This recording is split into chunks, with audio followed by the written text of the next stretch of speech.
Yaa Rabbi maa dhiibsa miidhama saba koo osoo biyyaa qabnu abbaa fi akaakoo nu birmatuu didee nutti ilaala rakkoo.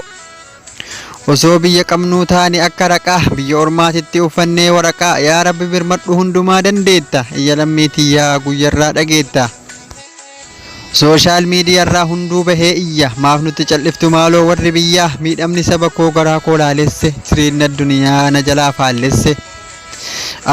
Jedhaa jiraadha homaa bu'aa dhabe warri biyya jirtan rabbiin isin qabe. Osoo ilmi kan kee asii azzabamu osoo dhala kan kee afaansaa qabamu akkamiin jiraatta jireenya nagayaa ilmaan tee nagalchaa jedhaa gadi bahaa.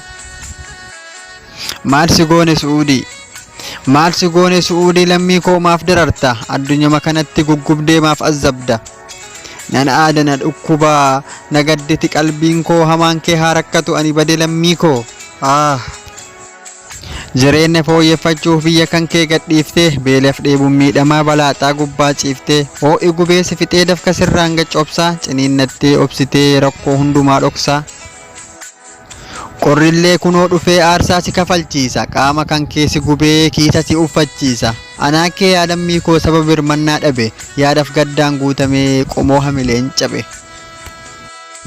Anaa nyaatu jechuun koo beela isin hin baasu cinqaaf dararaa kanaa rabbiin isin haa yaasu. Nan beeka hin gaafadhu jireenya biyya ormaa namaa miti qomoo koo mukaa citaa siin morma.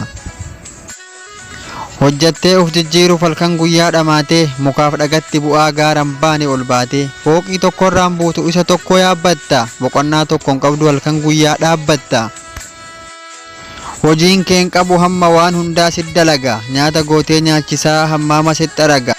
Re'eef gaala tiiksitee fichaa si qulqulleessa qe'ee xuriin guutame simatu urgeessa.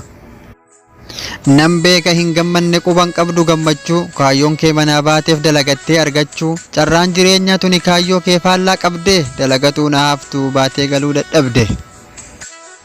Taatus furmaata fiduuf firaa ormaan lallabne namuma nuuf birmatu tokko of biraa dhabne. Halkan guyyaa iyyunus homaa hin dhabne gati gooftaa hundaa danda'u nuuf birmadhu me'ati. Qaaman ala jiraadhus yaanni koo isin bira ima obsaa lammii koo dukkanni yoo hammaates booda ifatu jira. اسمع يا رجل رئيس السعودي والله مسلمين نحن ما في بعدي. بلاد السعودي بلاد النزيفة بلاد المؤمنين بلاد الخليفة. صلوا على النبي أيها الإخوان المسلمين يبكي لا يفكر أغاني. إخواننا يبكي لا يفكر أغاني.